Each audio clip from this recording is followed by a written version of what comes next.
Hello friends, welcome to day trader Telugu and good evening. Sensex 200 points down అయ్యి 57,991 దగ్గర close అయితే, Nifty 74 points down అయ్యి 17,241 దగ్గర క్లోజ్ అయింది. వెరస్ బ్యాంక్ నిఫ్టీ 85 పాయింట్స్ డౌన్ అయ్యి 39,093 దగ్గర క్లోజ్ అయింది. ఇవాల్టి మార్కెట్స్ యొక్క ప్రైస్ యాక్టివిటీని గమనిస్తే స్ట్రాంగ్ గ్యాప్ డౌన్, అండ్ ఆ గ్యాప్ డౌన్ నుంచి ఫస్ట్ 1 అవర్ లోనే మార్కెట్ స్టెబిలైజ్ అవుతూ వన్ డైరెక్షనల్ గా మార్కెట్ అప్ సైడ్ కి మూవ్ అవుతూ both Nifty and bank Nifty రెండు కూడా ప్రీవియస్ గా ఉంటున్న ఇంపార్టెంట్ రెసిస్టెన్స్ దగ్గరే రెసిస్టెన్స్ ఫేస్ చేస్తూ బాటమ్ సైడ్ కన్సాలిడేట్ అయితే అయ్యాయి. ఫ్రెండ్స్, ఇవాళ ఒకవేళ మార్కెట్ ఆ గ్యాప్ డౌన్ అయ్యి ఫర్దర్ గా ఒకవేళ డౌన్ సైడ్ కి ఫాల్ అయ్యి క్లోజ్ అయితే మనం ఎందుకని మార్కెట్ ఫాల్ అయిందని మాట్లాడుకోవడానికి చాలా మంచి రీజన్స్ ఉన్నాయి. అండ్ మీరు ఒకవేళ ఫ్రైడే సేమ్ మన న్యూస్ వీడియోని ఒకవేళ గమనిస్తుంటే ఇంపార్టెంట్ అప్డేట్ అని రూపీ వీక్ అవుతుంది అండ్ ఎఫ్ఐఎస్ సెల్ చేస్తారా, ఇలా మన రూపీ ఫర్దర్ గా డిప్రిషియేట్ అవుతూ వీక్ అవుతూ ఉంటే ఎఫ్ఐఎస్ ఫర్దర్ గా ఇండియన్ ఈక్విటీ మార్కెట్స్ రిలేటెడ్ గా సెలర్స్ గా టర్న్ అవడానికి అండ్ వాళ్ళ బయింగ్ ఇంటెన్సిటీ తగ్గడానికి పాసిబిలిటీ గురించి మాట్లాడుకున్నాం కదా. అండ్ ఫ్రైడే ఎండింగ్ మనకి మార్కెట్ లో ఎఫ్ఐఎస్ ఒక బిగ్ వేలో సెల్ చేశారు 2250 ఆడ్ క్రోర్స్ దగ్గరగా. ఈ అక్టోబర్ స్టార్టింగ్ నుంచి ఇప్పటి వరకు ఏ బయింగ్ యాక్టివిటీ అయితే వాళ్ళ దగ్గర నుంచి కనిపించింది అది ఒక్క డేతోనే మొత్తానికి మారిపోతూ నెట్ సెల్లర్స్ గా అక్టోబర్ నెలలో ఎఫ్ఐఎస్ నెట్ సెల్లర్స్ గా ఉన్నారు. ఓకే, ఫస్ట్ జాబ్స్ డేట్ అని గమనిద్దాం. 2,63,000 దగ్గరగా జాబ్స్ సెప్టెంబర్ నెలకి యాడ్ అయ్యాయనేలా యుఎస్ జాబ్స్ డేటా అప్డేట్ అయింది. ఇది మార్కెట్ ఎస్టిమేట్ చేసిన దానికంటే కొంత పాజిటివ్, ఇదేం బిగ్ అప్డేట్ కాదు. మార్కెట్ అనుకున్న జాబ్స్ 2,50,000 అరౌండ్ ఉంటాయని, కానీ ఇప్పుడు 2,63,000 వస్తుండడం ఎకానమీ స్టేబుల్ గా ఉందని ఒక సెంటిమెంట్ ని రైజ్ చేస్తుంది. కానీ దీనికంటే ఇంపార్టెంట్ గా అన్ఎంప్లాయ్మెంట్ రేట్ 3.7 నుంచి ఆగస్ట్ లో 3.7 ఉండేది యుఎస్ లో, అది 3.7 నుంచి 3.5 కి ఫాలో అవుతుండడం. కొత్తగా జాబ్స్ యాడ్ అవుతున్నాయి అండ్ ఎగ్జిస్టింగ్ ఉన్న అన్ఎంప్లాయ్మెంట్ కూడా తగ్గుతూ ఉందని వస్తున్న ఈ రిపోర్ట్స్ తో ఎకానమీ ఇంత స్ట్రాంగ్ గా ఉంటున్నప్పుడు మరి ఫెడ్ వాళ్ళు ఎందుకని వడ్డీ రేట్లు పెంచరు? ఫెడ్ వాళ్ళు వడ్డీ రేట్లు పెంచేటప్పుడు ఆలోచించేదే ఎకానమీ ఇంపాక్ట్ అవుతుందని, పర్టికులర్ గా జాబ్స్ ఏమైనా ఇంపాక్ట్ అవుతాయేమో, జాబ్స్ కోల్పోతారేమో వడ్డీ రేట్లను పెంచుతుంటే అని ఫెడ్ వాళ్ళు ఆగుతారు. అలాంటిది ఎంత వడ్డీ రేట్లు పెంచుతున్నా ఎకానమీలో జాబ్స్ ఇంకా క్రియేట్ అవుతున్నాయి. ఇన్ఫాక్ట్ అన్ఎంప్లాయ్మెంట్ రేట్ కూడా తగ్గుతుందని ఫెడ్ వాళ్ళకి డేటా వెళ్తుంటే ఇక ఫెడ్ వాళ్ళు ముందు వెనక చూడకుండా వడ్డీ రేట్లను అలా పెంచుతూ వెళ్తారని మార్కెట్స్ భయపడుతూ యుఎస్ మార్కెట్స్ డౌన్ అయ్యాయి. దానికి తగ్గట్టే ఇండియన్ ఈక్విటీ మార్కెట్స్ లో కూడా ఫాల్ కనిపించింది. ఓకే, మార్కెట్ ఓపెనింగ్ నెగిటివ్ గా ఉందన్న విషయం మనకి ఎస్ఎక్స్ నిఫ్టీని చూస్తే అర్థమైంది. ఓకే, ఓపెన్ అయ్యాక కొంత స్టెబిలైజ్ అవుతూ అప్ సైడ్ కి వచ్చి క్లోజ్ అవుతుండడాన్ని మనం ఎలా గమనించాలి? ఫ్రెండ్స్, ఇది వీడియోని ప్రమోట్ చేయడం కాదు. ఒకవేళ మీరు ఫ్రీ టైమ్ లో ఉంటే definitely gap up and gap down related ఉంటున్న సైకాలజీని అర్థం చేసుకోవడానికి ప్రయత్నించండి. Gap up and gap down అవుతుంటే నేను ఎలా ట్రేడ్ చేస్తానేది కూడా అందులో మీకు ఎక్స్ప్లెయిన్ చేశాను. ఫస్ట్ 15 మినిట్ క్యాండిల్ లో అండ్ హైని బేస్ చేసుకొని ప్రీవియస్ మార్కెట్ మూవ్ ని బేస్ చేసుకొని స్ట్రాటజీస్ మనం అందులో మాట్లాడుకున్నాం. అందులో మనం మాట్లాడుకుంది కూడా మార్కెట్ ఇలాంటి బిగ్ గ్యాప్ డౌన్ అవుతున్నప్పుడు ఎగ్జిస్టింగ్ గా ఎవరైతే షార్ట్ పొజిషన్స్ ని మార్కెట్ లో బిల్డ్ చేస్తుంటారో వాళ్ళు వాళ్ళ పొజిషన్స్ ని ఎగ్జిట్ అయ్యే ప్రయత్నం చేస్తారు. ఇది ఇంపార్టెంట్. ప్రాఫిట్ బుకింగ్, ఆ ప్రాఫిట్ బుకింగ్ ఇక్కడ షార్ట్ కవరింగ్ గా మారి మార్కెట్ రిలేటెడ్ గా ఇలాంటి ఒక బిగ్ థీమ్ ని ప్లే చేసింది. కానీ గ్లోబల్ గా with respect to market evolve అయిన పాజిటివ్ థింగ్స్ ఏం లేవు. కొత్తగా గ్లోబల్ గా పొలిటికల్ అన్సర్టనిటీ కూడా కొన్ని దేశాల మధ్యలో నెలకొంటూ ఉంది. రూపీ రిలేటెడ్ గా స్ట్రెంత్ ఫ్యాక్టర్స్ కనిపించట్లేదు. ఇంకా 82 లెవెల్స్ కి వీక్ అయి ఇంకా 82.8 లెవెల్స్ లోనే ట్రేడ్ అవుతుంది. అండ్ కొత్తగా క్రూడ్ ఆయిల్ కూడా పెరుగుతూ లాస్ట్ 8 ట్రేడింగ్ సెషన్స్ లో ఫ్రమ్ సెప్టెంబర్ 26 నియర్లీ 18% దగ్గరగా క్రూడ్ ఆయిల్ ప్రైజులు పెరిగాయి. ఇది కూడా గుర్తుంచుకోవాలి. క్రూడ్ ఆయిల్ ప్రైజులు ఎప్పుడైతే పెరుగుతూ ఉంటాయో, పర్టికులర్లీ మనకి ఇండియాకి మనం ఎక్కువ క్రూడ్ ఆయిల్ ని ఇంపోర్ట్ చేసుకుంటాం కాబట్టి క్రూడ్ ఆయిల్ ప్రైజులు పెరుగుతూ ఉండడం, మన రూపీ వీక్ అవుతూ ఉండడం మన ఇన్ఫ్లేషన్ ని కూడా పెంచుతుందన్న విషయాన్ని గుర్తుంచుకోవాలి. సో క్రూడ్ ఆయిల్ పెరగడం, రూపీ వీక్ అవడం మన ఇండియా పరంగా నెగిటివ్ గా చూస్తే, గ్లోబల్ గా ఫెడ్ వాళ్ళు ఇంకా వడ్డీ రేట్లు ఆలోచించకుండా పెంచుకోవచ్చని అన్ఎంప్లాయ్మెంట్ డేటా ఫాలో అవుతూ ఉండడం అండ్ జాబ్స్ కూడా ఎక్కువ యాడ్ అవుతూ ఉండడం, వీటిని మనం నెగిటివ్ గా చూడాల్సి ఉంటుంది. మరి అంత నెగిటివ్ ఉన్నప్పుడు ఎందుకు మార్కెట్ పెరిగింది? నేను మీకు చెప్పాను, gap up and gap down related గా, అది కూడా big gap ups and gap down జరుగుతున్నప్పుడు ప్రీ పొజిషనింగ్ రిలేటెడ్ గా ఉంటున్న ప్రాఫిట్ బుకింగ్ మార్కెట్ లో ఉంటుంది. ఓకే, అయితే ఫర్దర్ గా మార్కెట్ ఫాలో అవుతుందా? ఇది ప్రాఫిట్ బుకింగ్ ర్యాలీ అయితే ఫర్దర్ గా కూడా వీక్నెస్ ఉండి మార్కెట్ ఫాలో అవుతుందా అని అడిగే క్వశ్చన్ కి ఈ రీసెంట్ మార్కెట్ కండిషన్స్ ని గమనిస్తున్న ఎవరు కూడా మార్కెట్ పెరుగుతుందనో తగ్గుతుందనో ఎవరు కూడా చెప్పలేరు. బికాస్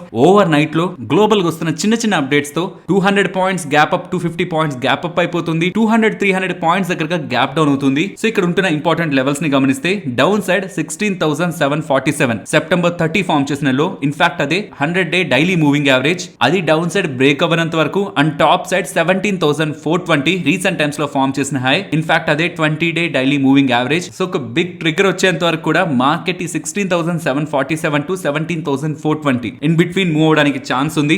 ఇది రేంజ్ మార్కెట్ రిలేటెడ్ గా అండ్ ఇంట్రాడే సెషన్స్ లో ఇంపార్టెంట్ లెవెల్స్ అబోవ్ వస్తున్నా, బిలో వెళ్తున్నా, ఇలాంటి వోల్టైల్ మార్కెట్స్ లో మన వ్యూ ని క్విక్ గా చేంజ్ చేసుకుంటూ టర్న్ అయితే తప్పించి బులిష్ గానో బేరిష్ గానో ఒక సైడ్ మన డైరెక్షన్ తీసుకుని అలా నిలబడి ఉంటే మార్కెట్ మన వ్యూ రాంగ్ అని వన్ డే ఓవర్ నైట్ లోనే ప్రూవ్ చేస్తుంది. కాబట్టి 16,747 on down side, 17,420 on up side. ఈ రేంజ్ లో ఉన్నంత వరకు కూడా మార్కెట్ రేంజ్ బౌండ్నెస్ ని మెయింటైన్ చేస్తుందని అండ్ ఆన్ ఇంట్రాడే బేసిస్ ఇక్కడ గమనించండి.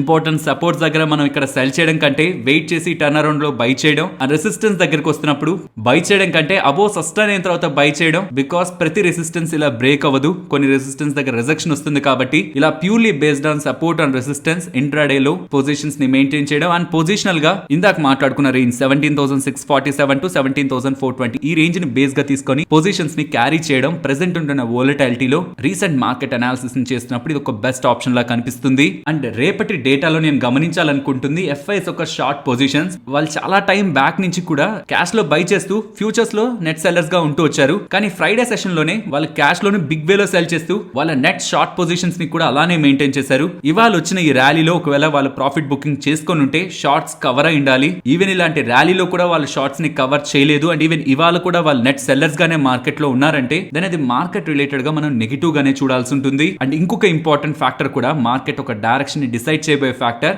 ఐటీ స్టాక్స్ ఒక మూవ్. బికాస్ ఇవాళ అండ్ అప్కమింగ్ 2 ట్రేడింగ్ సెషన్స్ లో మనకి IT companies, big IT companies అని కూడా రిజల్ట్స్ ని పోస్ట్ చేయబోతున్నాయి. నెక్స్ట్ వాళ్ళ గైడెన్స్ ని ఇవ్వబోతున్నాయి. అది మార్కెట్ అనుకున్న దాన్ని బీట్ చేస్తూ అనూహ్యంగా పాజిటివ్ గా ఉంటే ఐటీ ఇండెక్స్ టర్న్ అరౌండ్ అవుతూ ఉంటేనే ఓవరాల్ మార్కెట్ రిలేటెడ్ గా కూడా స్టెబిలిటీ మెయింటైన్ అవడానికి ఛాన్స్ ఉంది. సో నెక్స్ట్ 2 ట్రేడింగ్ సెషన్స్ లో వస్తున్న అప్డేట్స్ ని మెయిన్ అప్డేట్స్ గా గమనించాలి. బట్ వాటన్నిటికంటే ఇంపార్టెంట్ అప్డేట్ వెనస్డే మనకి రాబోతున్న fed minutes meeting update. Previous గా ఫెడ్ మీటింగ్ రిలేటెడ్ గా వాళ్ళ మధ్యలో జరిగిన డిస్కషన్ ని ఈ వెనస్డే ఫెడ్ మినిట్స్ మీటింగ్ తో మనకి అప్డేట్ చేస్తారు. అండ్ దానికి తోడుగా థర్స్డే మనకి మోస్ట్ ఇంపార్టెంట్ డేటా పాయింట్, ఇది మొత్తానికి big important data point. Thursday US CPI inflation data రాబోతుంది. ఆ డేటాతోనే నవంబర్ ఫెడ్ వాళ్ళు డెసిషన్ ని తీసుకుంటారు. కాబట్టి ఇప్పుడు జాబ్స్ డేటా ఎలాగో పాజిటివ్ గా వచ్చింది, ఎకానమీ చాలా స్ట్రాంగ్ గా ఉందని, మరి యుఎస్ సిపిఐ ఇన్ఫ్లేషన్ అయినా కంట్రోల్లో ఉంటూ ఇన్ఫ్లేషన్ తగ్గుతూ ఉంటే అట్లీస్ట్ ఒక చిన్న హోప్ వాళ్ళంతా అగ్రెసివ్ అవ్వరని. లేదు ఫర్దర్ గా ఇప్పుడు కానీ ఇన్ఫ్లేషన్ ఇంకా పెరుగుతున్నట్లయితే ఇంకా ఫెడ్ వాళ్ళ చేతుల్లో ఇంకేం ఉండదు, వాళ్ళు ఫర్దర్ గా ఇంకా వడ్డీ రేట్లు భారీగా పెంచుతారని మార్కెట్ ఆలోచిస్తుంది. కాబట్టి అప్పుడు కూడా ఓవర్ నైట్ లో మనకి gap up and gap down అవడానికి ఛాన్స్ ఉంటుంది. కాబట్టి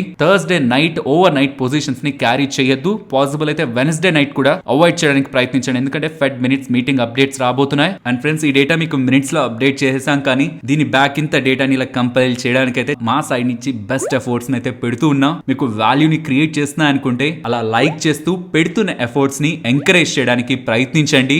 ఫస్ట్ గ్రావిటా గురించి మాట్లాడుకోవాలి. 2 అప్డేట్స్ ఉన్నాయి. ఫస్ట్ అప్డేట్ ని గమనిస్తే ఈ కంపెనీలో 2% దగ్గరగా వాటా నియర్లీ 14 to 15 lakh దగ్గరగా షేర్స్ ని హోల్డ్ చేసిన అతుల్ కుచల్ గారు థర్స్డే 9 lakh షేర్స్ సెల్ చేశారు. అండ్ ఫ్రైడే అరౌండ్ 5,50,000 దగ్గరగా షేర్స్ ని సెల్ చేశారు. సో ఇక ఫర్దర్ గా తను సెల్ చేయడానికి మిగలేదు. సో ఏదైనా ఒక ఇన్వెస్టర్ ఎగ్జిట్ అవుతుంటే ఇంకా తన దగ్గర ఉన్న వాటా ఎప్పుడెప్పుడు సెల్ చేస్తారని ఒక అన్సర్టనిటీ ఉంటుంది. అండ్ కంప్లీట్ గా సెల్ చేస్తుండడం ఫర్దర్ గా మార్కెట్ లో సెల్లింగ్ ఉండదని మార్కెట్ ఓవర్ హ్యాంగ్ కంప్లీట్ అవుతుంటే ఇక్కడ ఇంకొక ఇంపార్టెంట్ థింగ్, తను సెకండ్ టైం ఫ్రైడే సెల్ చేసిన 5,50,000 ని కొంటున్నది అబుదాబి ఇన్వెస్ట్మెంట్ అథారిటీ వాళ్ళు. సో ఒక బిగ్ ఇన్వెస్టర్ వెళ్తున్నారు అండ్ అతని ప్లేస్ లో well known global investor participate చేస్తూ కంపెనీ రిలేటెడ్ గా పెద్ద మొత్తంలో వాటాని కొంటూ ఉండడం స్టాక్ రిలేటెడ్ గా పాజిటివ్ గా ప్లే చేసింది. అండ్ ఈ సెకండ్ అప్డేట్ మాట్లాడితే మేబీ బిగినర్స్ ఎవరైనా కొత్తగా చూస్తున్న వాళ్ళు కన్ఫ్యూజ్ అవడానికి ఛాన్స్ ఉంటుంది. ఈ లింక్స్ నేను మీకు కింద ఇవ్వడానికి ప్రయత్నిస్తాను. గ్రావిటా డే ట్రేడర్ తెలుగు అని సర్చ్ చేశారంటే 722 ఈ వీడియోలో ఎలక్ట్రిక్ వెహికల్ థీమ్ ఎక్కువగా ప్లే అవుతుంటే గ్రావిటా వాళ్ళకి ఎటువంటి అడ్వాంటేజ్ ఉంటుందనేది మాట్లాడుకున్నాం. అండ్ ఫర్దర్ వీడియోస్ లో వాళ్ళ కెపాసిటీ ఎక్స్పాన్షన్స్ గురించి మాట్లాడుతూ వాళ్ళ ఫండ్ రైజింగ్ గురించి 735 వీడియోలో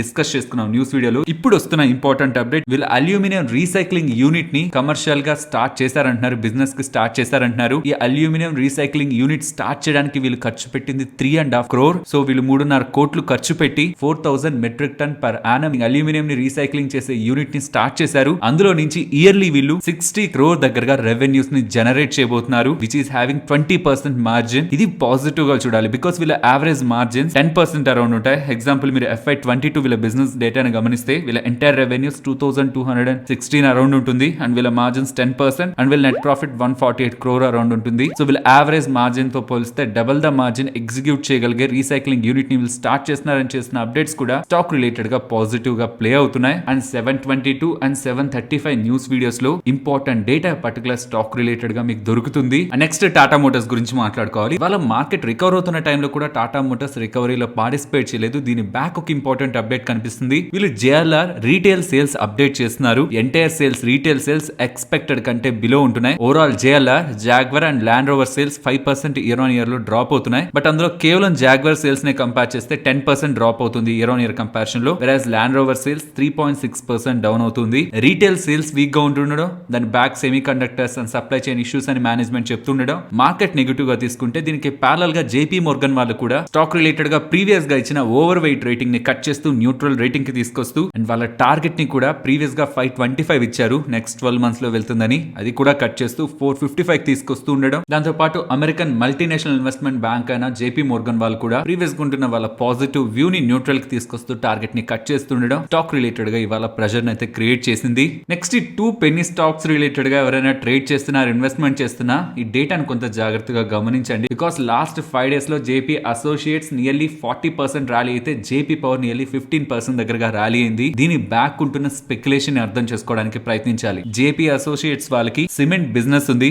almost 10.5 metric ton per annum cement ని ప్రొడక్షన్ చేయగలిగే బిజినెస్ వీళ్ళ దగ్గర ఉంది, సిమెంట్ బిజినెస్ ఉంది. అండ్ జేపీ పవర్ వాళ్ళ దగ్గర సిమెంట్ రిలేటెడ్ గా గ్రైండింగ్ యూనిట్స్ కావాలి కదా, గ్రైండింగ్ యూనిట్స్ వీళ్ళ దగ్గర ఉన్నాయి. ఇప్పుడు వస్తున్న అప్డేట్, ఈ 2 కంపెనీస్ కు సంబంధించిన బోర్డ్స్ కూడా ఇవాళ సమావేశాన్ని ఏర్పాటు చేసి వీళ్ళ సిమెంట్ బిజినెస్ ని, ఈ జేపీ అసోసియేట్స్ వాళ్ళ దగ్గర ఉన్న సిమెంట్ బిజినెస్ ని అండ్ ఈవెన్ జేపీ పవర్ వాళ్ళ దగ్గర ఉన్న గ్రైండింగ్ బిజినెస్ ని, ఈ రెండింటిని కూడా ఒక బిగ్ కంపెనీకి, సిమెంట్ కంపెనీకి సెల్ చేయబోతున్నారనేలా మార్కెట్ లో స్పెక్యులేషన్ వచ్చింది. అండ్ ఆ బిగ్ కంపెనీ కూడా ఇంకెవరో కాదు, అదానీ గ్రూప్ వాళ్ళే అంటూ ఫైనాన్షియల్ ప్లాట్ఫామ్స్ లో డేటా వస్తుండడం ఈ పర్టికులర్ స్టాక్స్ రిలేటెడ్ గా ఇవాళ ఇంతలా మూవ్ కనిపించింది. కానీ ఫ్రెండ్స్, ఇన్వెస్ట్మెంట్ చేసే ముందు పర్టికులర్లీ లాస్ట్ 5 days లో 40% దగ్గరగా పెరిగిన జేపీ అసోసియేట్స్ ని వీళ్ళ డెట్ ప్రొఫైల్ గురించి తెలుసుకోవాలి. వీళ్ళ short term and long term borrowing 28,648 crores దగ్గరగా ఉన్నాయి. అండ్ ఈవెన్ ఈ జేపీ అసోసియేట్స్ వాళ్ళకి అగేనెస్ట్ గా ఎస్బీఐ వాళ్ళు వీళ్ళని ఎన్సీఎల్టీ లో కూడా ఇన్సాల్వెన్సీ పిటిషన్ వీళ్ళకి అగేనెస్ట్ గా ఫైల్ చేయబోతున్నారని కూడా మనకి స్పెక్యులేషన్ అయితే మార్కెట్ లో ఉంది. సో ఇప్పుడు అదానీ వాళ్ళకి వీళ్ళ దగ్గర ఉన్న సిమెంట్ బిజినెస్ ని సెల్ చేస్తే అసలు ఎంత డబ్బులు వస్తుంది అండ్ ఆ డబ్బులతో వీళ్ళకున్న అప్పుల్ని క్లియర్ చేస్తుంటే దాని ఎన్సీఎల్టీని వీళ్ళు తప్పించుకోగలరు అనేది మెయిన్ క్వశ్చన్. మార్కెట్ అయితే తప్పించుకోగలరని అనుకుంటుంది. బట్ ఫ్రెండ్స్, ఈ బోర్డ్ మీటింగ్ తర్వాత అదానీ వాళ్ళతో డీల్ అండ్ తర్వాత వీళ్ళకి ఇచ్చిన అప్పులు ఎవరైతే బ్యాంక్స్ ఇచ్చాయో వాళ్ళు తీసుకునే డెసిషన్ పై ఈ కంపెనీ ఫ్యూచర్ అనేది ఉంటుంది. సో మీరు ఇన్వెస్ట్మెంట్ చేసి లాస్ట్ 5 days లో ఇంత మూవ్ అయింది, ఇంకా ఫర్దర్ గా కూడా అంత మూవ్ అవుతుందనే ఎక్స్పెక్టేషన్స్ లో ఉంటే ఇవి రిస్క్ ఫ్యాక్టర్స్ అన్న విషయాన్ని గుర్తుంచుకోవాలి. చాలా టైం బ్యాక్ నుంచి ఐడిబిఐ రిలేటెడ్ గా గవర్నమెంట్ అండ్ ఎల్ఐసి వాళ్ళు వాటాను సెల్ చేస్తారనేలా అప్డేట్స్ కనిపిస్తున్నాయి కదా, దాని రిలేటెడ్ గా ఫర్దర్ గా స్టెప్స్ అయితే ముందుకు వెళ్తున్నాయి. గవర్నమెంట్ ఆఫ్ ఇండియా వాళ్ళు అండ్ ఎల్ఐసి వాళ్ళు వీళ్ళు కంబైన్డ్ గా 60.72% వాటా మీన్స్ మెజారిటీ ఆఫ్ వాటాని అండ్ దీనికి ప్యారల్ గా మేనేజ్మెంట్ కంట్రోల్ ని కూడా ట్రాన్స్ఫర్ చేయాలని భావిస్తున్నారని అండ్ ఈ డిస్ఇన్వెస్ట్మెంట్ లో ఎవరెవరు పార్టిసిపేట్ చేయడానికి ఎలిజిబుల్ అన్న డేటాను కూడా పబ్లిష్ చేస్తున్నారు. ఎవరెవరు డిస్ఇన్వెస్ట్మెంట్ లో పాల్గొంటారో ముందుకు రండి అని ఇంట్రెస్టెడ్ పార్టిసిపెంట్స్ ని గవర్నమెంట్ ఆఫ్ ఇండియా పిలుస్తూ ఉండేసరికి స్టాక్ ఇవాళ నియర్ టు 9% దగ్గరగా ర్యాలీ అవుతుంది. నెక్స్ట్ ఈజ్ మై ట్రిప్ గురించి మాట్లాడుకోవాలి. వీళ్ళు స్టాక్ స్ప్లిట్ ని ఇస్తున్నారు, బోనస్ ని కూడా ఇస్తున్నారు. సింపుల్ గా అర్థం చేసుకుందాం. వీళ్ళు బోనస్ ఇస్తున్నది ఒక షేర్ కి 3 ఫ్రీ షేర్స్ ఇస్తారని. లెట్స్ సే మనం ఒక షేర్ ని హోల్డ్ చేస్తుంటే 3 ఫ్రీ షేర్స్ అంటున్నారు కాబట్టి టోటలీ మనం ఒక షేర్ కాస్త 4 షేర్స్ గా మారుతుంది. అక్కడితో బోనస్ కంప్లీట్ అవుతున్నట్లు. తర్వాత స్టాక్ స్ప్లిట్ కూడా ఒక్కొక్క షేర్ 2 షేర్స్ గా మారుతాయని చెప్తున్నారు. సో ఎగ్జిస్టింగ్ గా బోనస్ కారణంగా మన ఒక షేర్ 4 షేర్స్ గా మారింది. ఇప్పుడు స్టాక్ స్ప్లిట్ కారణంగా అవి డబుల్ అవుతాయి కాబట్టి ఒక షేర్ హోల్డ్ చేస్తున్న వాళ్ళకి అప్కమింగ్ టైమ్స్ లో 8 షేర్స్ దగ్గరగా ఈజ్ మై ట్రిప్ లో through bonus and stock split combined గా ఇంపాక్ట్ చేయడంతో మారుతాయనేలా మనకి డేటా కనిపిస్తూ ఉంది. అండ్ ఈ ఎంటైర్ ప్రాసెస్ అంతా December 8th లోపు కంప్లీట్ అవుతుందనేలా వీళ్ళు అప్డేట్ చేస్తున్నారు. నెక్స్ట్ పేటిఎం గురించి మాట్లాడుకోవాలి. వీళ్ళ లోన్స్ డిస్బర్సల్స్ ఇది బాగా గమనించాలి, కొంత ప్రాక్టికల్ గా అర్థం చేసుకోవడానికి ప్రయత్నించండి. వీళ్ళు ఎంత మందికి లోన్స్ ఇచ్చారనేది లాస్ట్ క్వార్టర్ తో కంపేర్ చేస్తే ఈ నెక్స్ట్ కమింగ్ క్వార్టర్ లో 8.5% పెరిగింది అంటున్నారు. మీన్స్ నెంబర్ ఆఫ్ లోన్స్ 8.5% అయితే పెరిగాయి. కానీ 1 రూపీ ఇచ్చిన లోనే, 1 crore ఇచ్చిన లోనే, 1 lakh ఇచ్చిన లోనే. కాబట్టి ఇస్తున్న లోన్స్ ఒక వాల్యూ ఎంత పెరిగింది అనేది గమనిస్తే లోన్ వాల్యూ 31.7% పెరిగింది. సో నెంబర్ ఆఫ్ లోన్స్ 8% పెరుగుతున్నా వాల్యూ ఆఫ్ లోన్స్ మాత్రం 31.7% పెరుగుతూ ఉండడం. Average ticket size nearly 21% on quarter basis లో పెరుగుతున్నట్లు మనం అర్థం చేసుకోవాలి. మీన్స్ ప్రీవియస్ గా తీసుకుంటున్న లోన్స్ వాటి వాల్యూ తక్కువగా ఉంది, కానీ రీసెంట్ క్వార్టర్స్ లో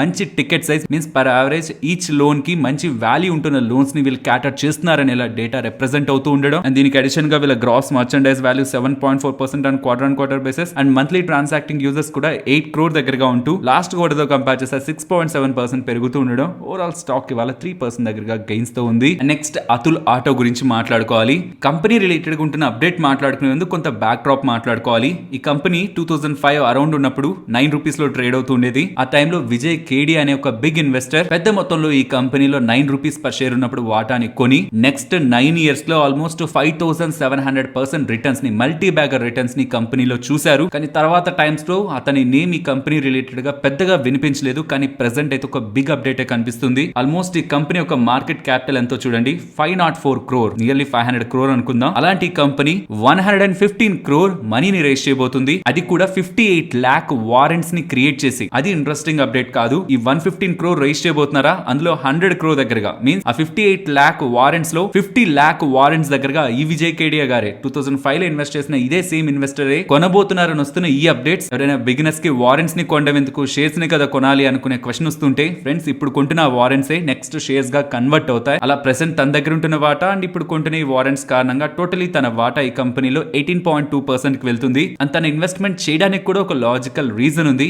ఏప్రిల్ టు సెప్టెంబర్ వీళ్ళ బిజినెస్ సేల్స్ చూస్తే ఇంతకీ వీళ్ళు బిజినెస్ ఎందులో చేస్తారు, 3-wheeler segment, that to passenger vehicle and commercial vehicle space లో అండ్ ఈవెన్ ఈ రిక్షాస్ ని కూడా రీసెంట్ టైమ్స్ లో లాంచ్ చేశారు. అండ్ ఏప్రిల్ టు సెప్టెంబర్ డేటాని గమనిస్తే 78.6% ఇయర్ ఆన్ ఇయర్ లో గ్రోత్ ని డెలివర్ చేశారు. అండ్ కేవలం సెప్టెంబర్ నెలలోనే 20% గ్రోత్ ని డెలివర్ చేశారు. సో రీసెంట్ టైమ్స్ లో మంచి ట్రాక్షన్ మీన్స్ మంచి గ్రోత్ ని డెలివర్ చేస్తున్న అతులు ఆటో రిలేటెడ్ గా ఒకప్పటి మల్టీ బ్యాగ్ రిటర్న్స్ ని చూసిన ఈ కంపెనీలో ఎప్పటి నుంచో ఉంటున్న ఒక ఇన్వెస్టర్ పెద్ద మొత్తంలో వాటాని రైజ్ చేయబోతున్నారని వస్తున్న ఈ అప్డేట్స్ తోనే స్టాక్ లో ఇవాళ ఇలాంటి పాజిటివ్ యాక్షన్ అయితే కనిపిస్తూ ఉంది. Next India bulls housing finance గురించి మాట్లాడుకోవాలి. ఇక్కడ నుంచి కొంత time back India bulls housing finance వాళ్ళకి అగైనెస్ట్ గా ఎన్ఫోర్స్మెంట్ డైరెక్టరేట్ వాళ్ళు చేసిన పనులని ఢిల్లీ హైకోర్టు వాళ్ళు ఆపుతూ మీరు ఈ కంపెనీకి అగైనెస్ట్ గా వర్క్ చేయొద్దు అనేలా ఇండియా బుల్స్ హౌసింగ్ ఫైనాన్స్ తరపున పాజిటివ్ గా స్టేట్మెంట్స్ ఢిల్లీ హైకోర్టు వాళ్ళు ఇచ్చారు. బట్ దాని సవాల్ చేస్తూ ప్రెసెంట్ ఎన్ఫోర్స్మెంట్ డైరెక్టరేట్ వాళ్ళు సుప్రీం కోర్ట్ ని ఆశ్రయిస్తూ ఉండడం మీన్స్ ఫర్దర్ గా కూడా ఈ కంపెనీ అగైనెస్ట్ గా విచారణ చేయాల్సిందని, కాబట్టి మాకు ఆ పవర్స్ ని ఇవ్వాలనేలా ఢిల్లీ హైకోర్టు వాళ్ళ ఆర్డర్స్ కి అగైనెస్ట్ గా ఎన్ఫోర్స్మెంట్ డైరెక్టరేట్ వాళ్ళు సుప్రీం కోర్ట్ ని అప్రోచ్ అవుతుండేసరికి వాళ్ళు ఏదో ఫైండ్ అవుట్ చేయాలని చూస్తున్నారు. కంపెనీ రిలేటెడ్ గా సంథింగ్ నెగిటివ్ అనేలా మార్కెట్ లో స్పెక్యులేషన్ అయితే స్టార్ట్ అయింది. కాబట్టి స్టాక్ ప్రైస్ లో ఇవాళ ప్రెషర్ కనిపించింది.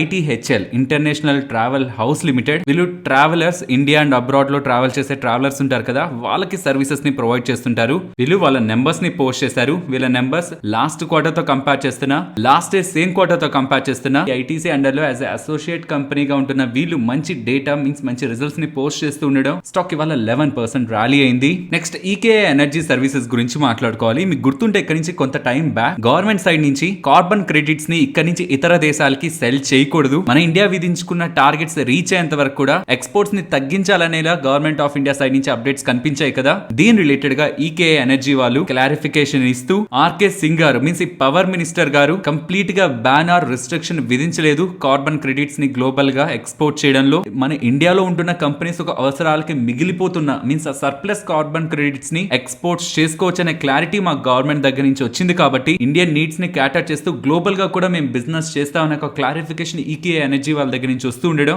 వీళ్ళు యాక్చువల్లీ కంపెనీస్ కి కార్బన్ క్రెడిట్స్ ని సెల్ చేస్తుంటారు. ఇంతకీ కార్బన్ క్రెడిట్ ని ఎలా అర్థం చేసుకోవాలి? లెట్స్ సే నేను ఒక కంపెనీని రన్ చేస్తున్నాను, నేను ఎక్కువగా ఎన్విరాన్మెంట్ లోకి ఈ పొల్యూషన్ గ్యాసెస్ ని రిలీజ్ చేసేస్తున్నాను అనుకోండి, దాన్ని నేను బిజినెస్ అయితే చేస్తున్నాను బట్ నేను పర్యావరణాన్ని రక్షించుకోవట్లేదు, నేను పాడు చేస్తున్నాను. కాబట్టి నాపై గవర్నమెంట్ యాక్షన్ తీసుకుంటుంది. బట్ అలా నేను బిజినెస్ ని ఆపేయలేను కదా. అలాంటి సమయాల్లో నేను ఈ కార్బన్ క్రెడిట్స్ ని కొనుక్కోవాల్సి ఉంటుంది. అసలు గ్లోబల్ గా ఎవరెవరికైతే రిక్వైర్మెంట్ ఉందో కార్బన్ క్రెడిట్స్ ని, ఆ కార్బన్ క్రెడిట్స్ ని వీళ్ళు సెల్ చేస్తుంటారు. కాబట్టి గవర్నమెంట్ దగ్గర నుంచి వాళ్ళకి క్లారిటీ వచ్చిందని ఎటువంటి restriction or ban global market business related గా లేదనేలా ఈకే ఎనర్జీ వాళ్ళు అప్డేట్ చేస్తూ ఉండడం స్టాక్ ర్యాలీకి reason. Friends IT stocks related గా అయితే ఒక బిగ్ డేటా మనకు అప్డేట్ అవబోతుంది. ఐటీ స్టాక్ నెంబర్స్ ఇక్కడ ఏమేమి గమనించాలని దాని గురించి మాట్లాడుకుందాం. And even IT stocks related గా నేను ట్రాక్ చేస్తున్న ఇంపార్టెంట్ డేటాను కూడా నేను మీతో షేర్ చేస్తాను. ఫస్ట్ థింగ్ ఇవాళ ఇన్ఫోసిస్ నెంబర్స్ రాబోతున్నాయి. అది మార్కెట్ క్లోజ్ అయ్యాక వస్తుంది. సో టీసీఎస్ నెంబర్స్ ని గమనించే వాళ్ళకి ఇది ఐడియా ఉంటుంది. మార్కెట్ క్లోజింగ్ టైమ్ లోనే వస్తుంది. అండ్ ఇవాళ TCS and October 12th HCl technologies and Wipro